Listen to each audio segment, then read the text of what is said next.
అతడు హత్య చేశాడని అందరికీ తెలుసు. నలుగురు చూస్తూ ఉండగా హత్య చేశాడు. లోయర్ కోర్టు అతడికి ఉరిశిక్ష వేసింది. కానీ హైకోర్టు అతడిని నిర్దోషిగా విడుదల చేసింది. కారణం ఐపీసీ సెక్షన్ 84. ఉరితీత మీద ధ్వజమెత్తి అభిలాష నవల ద్వారా పాఠకుల్ని ఉర్రూతలూగించిన రచయిత ఈసారి లాజిక్తో హర్రర్ని కలిపి న్యాయశాస్త్రపు మరో కోణాన్ని స్పృశించడానికి చేసిన ప్రయత్నం ఈ స్వరబేతాళం. యండమూరి వీరేంద్రనాథ్ గారి నవల. ముందొక మాట, మారా మారా బచావ్, చంపుతున్నాడు చంపుతున్నాడు రక్షించండి. జనవరి 31, 1982 పొద్దున్న 7:50 నాంపల్లి రైల్వే స్టేషన్ పక్కనున్న ఇంటి నుంచి వినిపించిన కేకలివి. హోటల్లో టీ తాగుతున్న ఒకరిద్దరు, రాయల్ లాడ్జ్ బయటనున్న ఆటో డ్రైవర్లు ముగ్గురు అటువైపు పరిగెత్తారు. కత్తి పట్టుకుని బయటకు వచ్చిన యువకుడిని చూసి అందరూ నిశ్చేష్టులై ఆగిపోయారు. సాహసవంతులైన 4-5 యువకులు మాత్రం అతడిని పట్టుకోవడానికి ప్రయత్నించారు. వాళ్లను కూడా పొడిచి అతడు స్టేషన్ వైపు పరిగెత్తాడు. ఇంటి లోపల కత్తిపోట్లకు గురైన వ్యక్తి రక్తంలో గిలగిలా కొట్టుకుంటూ మరణించాడు. ఆ వ్యక్తి పేరు మొహసిన్. అతడొక పోలీస్. హంతకుడి పేరు ధర్మదాస్.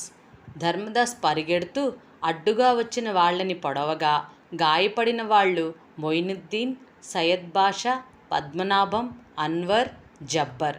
చివరి 2 ఆటో డ్రైవర్లు. చివరికి జనం ఆ హంతకుడిని పట్టుకుని పోలీస్ స్టేషన్లో అప్పగించారు. అతడి దగ్గర రక్తంతో తడిసిన పొడవాటి కత్తి లభించింది. అతడు తన నేరాన్ని ఒప్పుకున్నాడు. జూన్ 15, 1982న లోవర్ కోర్ట్ ధర్మదాస్కి సెక్షన్ 302 క్రింద ఒక వ్యక్తిని హత్య చేసినందుకు గాను, పట్టుకోవడానికి ప్రయత్నించిన 5గురిని దారుణంగా గాయపరిచినందుకు గాను యావజ్జీవ కారాగార శిక్ష విధించింది. ధర్మదాస్ పైకోర్టుకి అర్జీ పెట్టుకున్నాడు. నవంబర్ 6, 1984న హైకోర్టు సెక్షన్ 84 ఐపీసీ కింద అతడిని నిర్దోషిగా విడుదల చేసింది. ఆంధ్రప్రదేశ్లో ఆ మాటకొస్తే భారతదేశంలో ఉన్న కొద్దిమంది ప్రసిద్ధ క్రిమినల్ లాయర్స్లో ప్రముఖుడు శ్రీ సి. పద్మనాభరెడ్డి. అభిలాషలో కూడా ఈయన పేరు పేర్కొని కృతజ్ఞతలు చెప్పుకున్న విషయం పాఠకులకు గుర్తు ఉండే ఉంటుంది. ఎందుకో ఆయన్ని సంప్రదించడానికి వెళ్ళినప్పుడు ఆయన క్యాజువల్గా సెక్షన్ 84 గురించి ప్రస్తావించారు మాటల సందర్భంలో. పెద్ద పెద్ద విషయాలు సంభవించడానికి చిన్న చిన్న సంఘటనలు చాలు.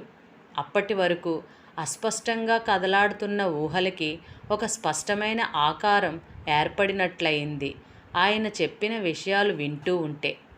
అదే మీరు చదవబోయే స్వరబేతాళం. ధర్మదాస్ కేసులో డిఫెన్స్ తరపు న్యాయవాది శ్రీ పద్మనాభరెడ్డే. ప్రతిష్టాకరమైన ఈ కేసులో జడ్జిమెంట్ ఇచ్చింది మిస్టర్ జస్టిస్ శ్రీ రఘువీర్. ఆయన తన జడ్జిమెంట్లో ప్రపంచపు వివిధ కేసులు ఈ రకమైనవే, వాటి పూర్వోత్తరాలు పేర్కొన్నారు.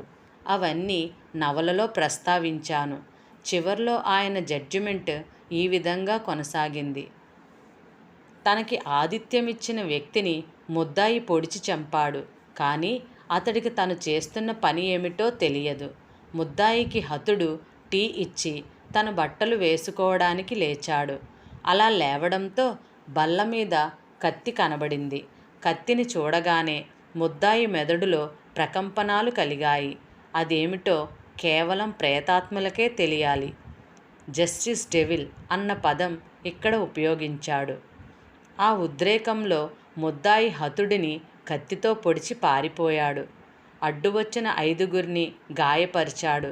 కానీ ఇదంతా మానసిక సంచలనం వల్లే అని అతడు చేశాడని మేం భావిస్తున్నాం. అందుకనే అతడిని విడుదల చేస్తున్నాం. మేము తీసుకున్న ఈ నిర్ణయంలో కొన్ని లొసుగులున్నాయని మాకు తెలుసు.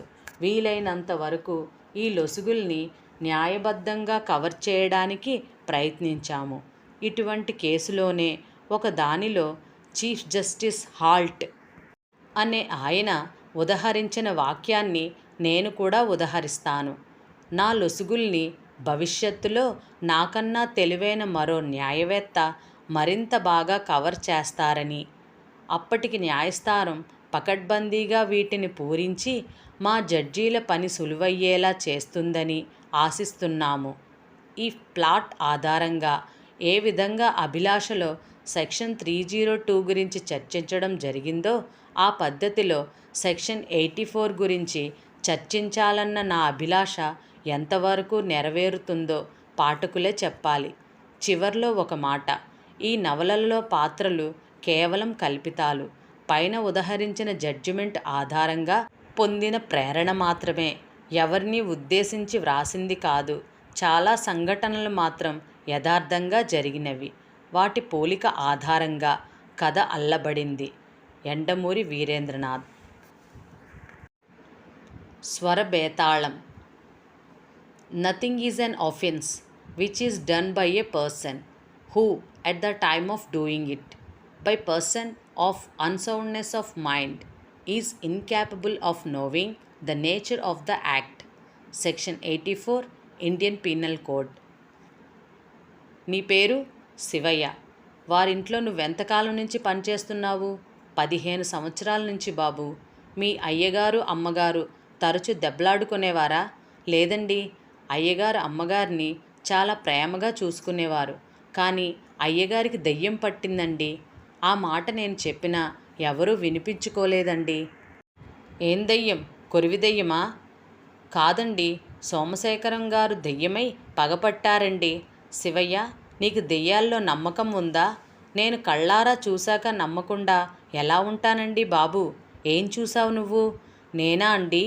అకస్మాత్తుగా శివయ్య కళ్ళు పెద్దవయ్యాయి. భయంగా శూన్యంలోకి చూశాడు. క్రమక్రమంగా అతని కనుగుడ్లు వెనక్కి తిరిగిపోయాయి. అతడి స్వరం మారిపోయింది. డబ్బాలో గులకరాళ్ళు వేసినట్లు ఒక బొంగురు స్వరం అతడి కంఠం ద్వారా వినిపించసాగింది. శివయ్యే కాదు, మీరు కూడా చూడాలంటే చూడవచ్చు. నేను సోమశేఖరాన్ని. నా కాంక్ష తీరింది.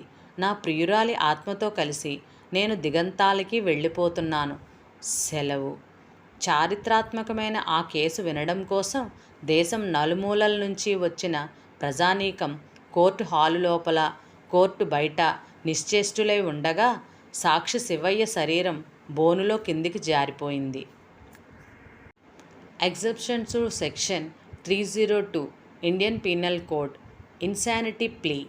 Accused suffering from paranoid schizophrenia can be called insane person. Acts done under insanity are no offense. మీ పేరు? రామకృష్ణ. మీరు ఎక్కడ పనిచేస్తున్నారు? మెంటల్ హాస్పిటల్లో డెప్యూటీ సూపరింటెండెంట్గా. ముద్దాయి మానసిక పరిస్థితి మీద మీ అభిప్రాయం? అతడు పారనాయిడ్ స్కిజోఫ్రేనియాతో బాధపడుతున్నాడని నా ఉద్దేశం. దాన్నే తెలుగులో దెయ్యం పట్టడం అంటారా? జవాబు చెప్పడానికి రామకృష్ణ ఆగాడు. కోర్టులో సూది పడితే వినపడేటంత నిశ్శబ్దం.